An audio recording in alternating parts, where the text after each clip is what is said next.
Hello, fellow travelers. This time, I'd like to share 8 important tips for traveling to Mexico City.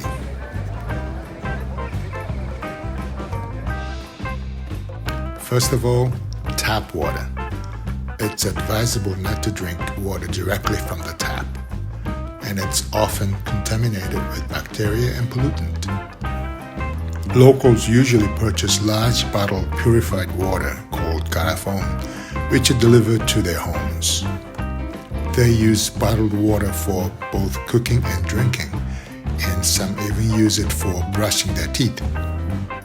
The same goes for hotels and high-end apartments. It's a good idea to keep some bottles of purified water stored in the fridge. Bottled water in Mexico City is very inexpensive.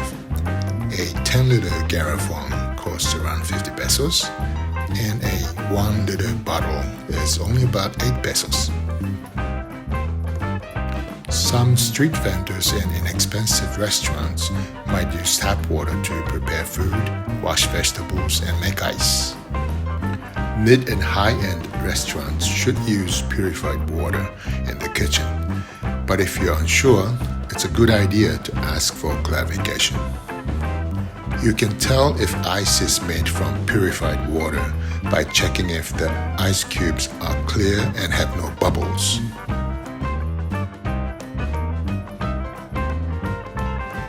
Next, let's talk about bathroom situations. When I travel to big cities, I usually use bathrooms in hotels, public restrooms, or sometimes in convenience stores, like in Japan. However, this is not the case in Mexico City. Hotels usually have security guards in the lobby monitoring the facilities, and they typically only allow paying guests to use them. And in convenience stores in Mexico City typically do not have public restrooms. But luckily, you will often see signs that say WC or baños on the streets. For example, this comical one is near Zocalo Square. You will head to these places and find a sign that says 5 to 6 pesos. Public restrooms can also be found at gas stations, but there is usually a machine at the entrance where you need to pay 5 pesos for access. It would be a disaster if you didn't have coins in this situation, wouldn't it? So I make sure to carry some 1 and 5 peso coins.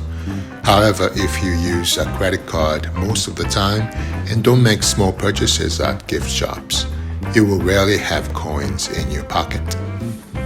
The best place to get loose change is at the convenience stores like OXXO, which you will find on almost every corner throughout the city. Just buy a bottled water and you will get some change in return. So at the paid bathrooms, you give the money to the attendant, who will hand you a small amount of toilet paper before letting you pass through the gate. You can find some free public bathrooms in large parks, museums, and public buildings, but they often lack toilet paper. And in both paid and free bathrooms, you will often find just a toilet bowl without a seat. That is why I usually carry a pack of wet wipes and some toilet paper with me. Next, it's snatch theft. It's common in large cities worldwide, but it's particularly frequent on major boulevards like Reforma, where many tourists gather. It's 2 thieves to walk together and ride a motorbike to make a grab-and-go theft. In fact, I almost became a victim of one of those grab-and-go theft.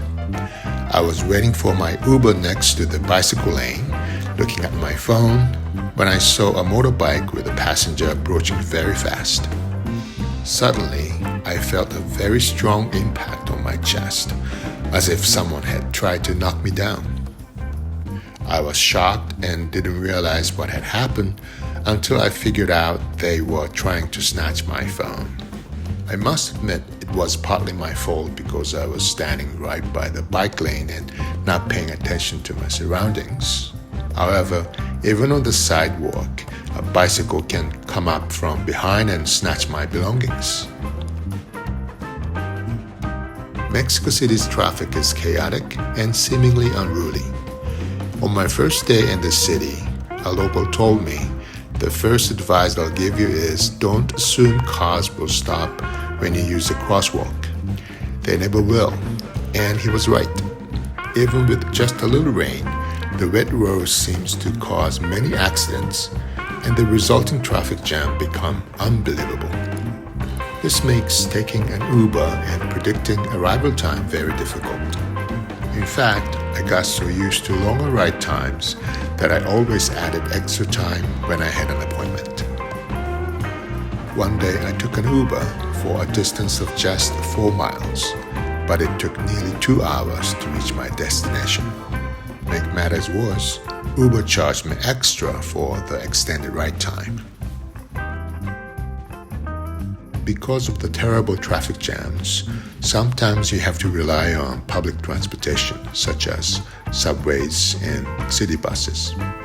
City buses in particular are very efficient and fast, even when there is a huge traffic jam, because they have dedicated lane to run and they watch very carefully no cars will obstruct them. It is quite satisfying to ride a city bus in heavy traffic jam and zip through the heavy traffic. However, during rush hours, typically between 5 to 8 in both the morning and evening, it gets extremely crowded, making it a hot spot for thieves and pickpockets. And when using public transportation, it's common sense to carry backpacks or small bags in front of you. I usually get a small amount of local currency at the airport. This is especially important if you are taking a taxi from the airport to the city, as you will prepay for the ride at the authorized taxi company's ticket booth, and you will typically need a little extra to tip the driver. You will also need more cash, as many small gift shops and street vendors primarily accept cash. I recommend using ATMs at large, well-known banks to withdraw cash. While you'll find ATMs on the streets and in small shops, there is a high risk of card skimming or unfavorable exchange rate. The tipping is customary for good service, with a standard tip of 10 to 15%. When you withdraw cash from an ATM, it usually dispenses large denomination bills, primarily 500 pesos notes, and it can be challenging to use large bills due to the lack of change at stores. You can try going to a large store and purchasing small items just to get small bills. Restaurant scams in Mexico City are notorious, especially in popular tourist areas. I will mention 2 places in particular, Zocalo Square and Garibaldi Square. At the arcades along Zocalo Square, they may invite you to a restaurant with promises of a fantastic view of the plaza and great food. The food is often mediocre and the service is decent, but when you see the bill, you will be shocked by the hefty amount. And if you hesitate or complain about paying, you may be greeted by some intimidating and scary individuals. The same thing can happen at Garibaldi Square, where mariachi might perform at your tableside, but when the bill comes, you'll be shocked once again. Another well-known trick is called the bill swapping scam. You give your credit card to pay the bill, and the waiter returns claiming it was declined. You then give him cash, and he quickly swaps a 500 peso bill for a 50 peso bill, claiming you underpaid. Thinking you made a mistake, you hand over another 500 peso bill. And later you realize that your credit card was indeed charged, and you're also short of 500 peso bill from your wallet. It sounds hard to believe anyone fall for that scams, but it seems that those waiters perfect their skills, and it seems many fall for that. Therefore, the best way to avoid this is to not to be lured by sweet talks and to be very cautious of touts. You can also check restaurants' reviews online before deciding to enter.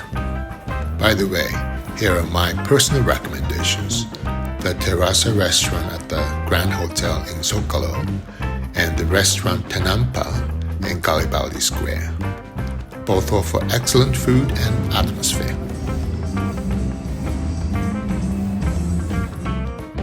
Taxis in Mexico have a bad reputation, but in Mexico City, you will see many authorized taxis on the streets, and those are generally safe.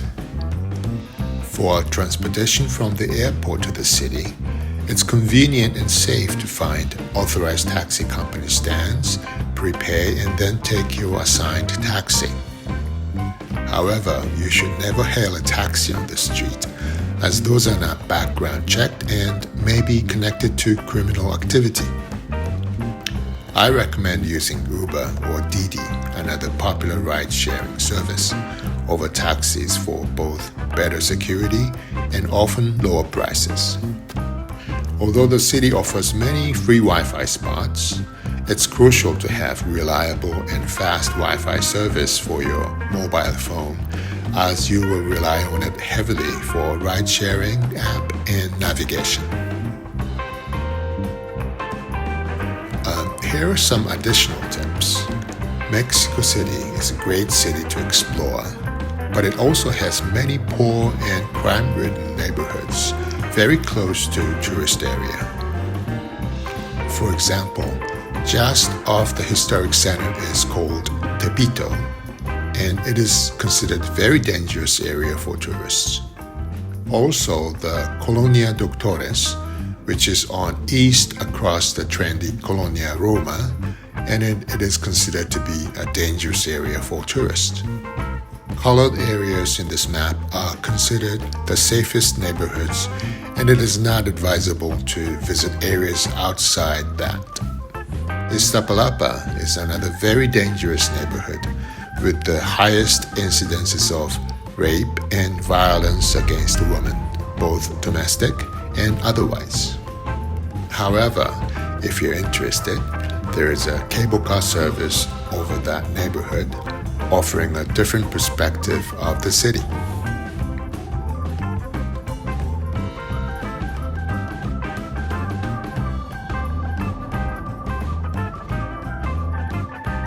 And lastly, if you are interested in visiting the very popular Frida Kahlo Museum in Coyoacan, make sure to pre-purchase tickets online in advance because that place is almost always fully booked.